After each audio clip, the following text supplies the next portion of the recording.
It was bad luck to kill wolves, and it would bring bad luck to their people if the person who took the wolf's life were allowed to stay in the village. Short Arrow hurried to his feet and backed away from Standing Wolf, feasting his eyes on the fallen warrior one last long moment before leaving. "Oh, how you will wish that you had not hunted alone today. Too bad your friend Good Shield did not hunt with you. It would have been such a pleasure to have downed him also, but I would not have left him alive. His living would serve Short Arrow no purpose. Only yours, Standing Wolf. Only yours." Laughing raucously, he ran into the dense forest with his friends. Standing Wolf awakened in a daze. He tried to get up but fell back to the ground, overcome by dizziness. His head throbbed with excruciating pain. He reached out a trembling hand and winced when he found a large lump.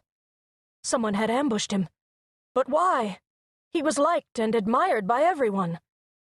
Suddenly, Standing Wolf noticed that his knife was no longer in its sheath. It was indeed a fine knife, but was it worth a man's life? Oh, many desired it, but surely not enough to kill over it. All of this led to the only answer that made sense.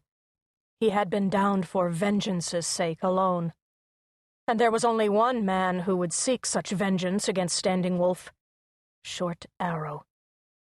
Suddenly, Standing Wolf became aware of the air washing over the land with its cool evening mist of dew. He knew he must find shelter before darkness fell. The cavern that he had found earlier in the morning, that was where he could seek warmer shelter for the night. He began crawling along the ground. He groaned, his head pounding. The pain was so severe he had to fight hard to stay conscious. Oh, he must make it to the cavern. With the last few ounces of his remaining strength, he crawled inside the cave. He collapsed on the dirt floor and drifted off into the black void of unconsciousness. Shaylee Whiteside sat on the porch of her 2-room log cabin, rocking and feeding her 3-month-old son, Moses. Every time she thought of her husband not living to see his son, she felt an ache inside her very being. David had not even known that Shaylee was pregnant when he died. She had planned to reveal the wondrous news of her pregnancy the very night he was murdered. Tears swam in her eyes as she recalled how she had planned to let him know. During those long days when David had been working away from the cabin, Shaylee had been secretly knitting a tiny pair of booties for their baby. She had planned to place them on her husband's plate that night after he came in for supper. But murdering thieves stole that breathless moment from David when they spilled his life's blood along the roadway to kill him for a few measly dollars and the supplies in his wagon. That day, the thieves stole not only her husband, but also her child's father. Shaylee gazed down at her son, who lay contentedly asleep in her arms, his tummy filled with warm milk. She smiled at his shock of red curls and blue eyes, so like her own.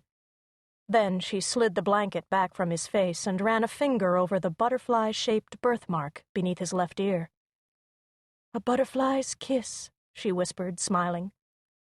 As Moses smiled in his sleep, Shaylee's attention was caught by the distant sound of horses' hooves. She looked quickly down the small lane that led from the main country road to her cabin. Her breath caught in her throat when she saw many men on horseback hurrying her way. "Who are they?" she whispered, a stab of fear in her heart. Shaylee's knees were weak as she rose from her chair, for she could now see the color of the skin of those who were advancing on her home. There was a mixture of red and white skins. There was a band of outlaws and renegade Indians who had been ravaging the countryside, and she'd always believed they were responsible for David's murder. Oh, dear God, she thought frantically to herself, she had to get her shotgun. She had already seen some Indians notching arrows onto their bowstrings. "Lord, please have mercy," she whispered. She placed Moses in the small cradle beside her rocking chair and turned to go inside for the shotgun. The horse's hooves like claps of thunder erupting inside her brain. Shaylee cast a frantic look over her shoulder and caught sight of a fast-approaching Indian. In the blink of an eye, she saw a livid white scar on the Indian's right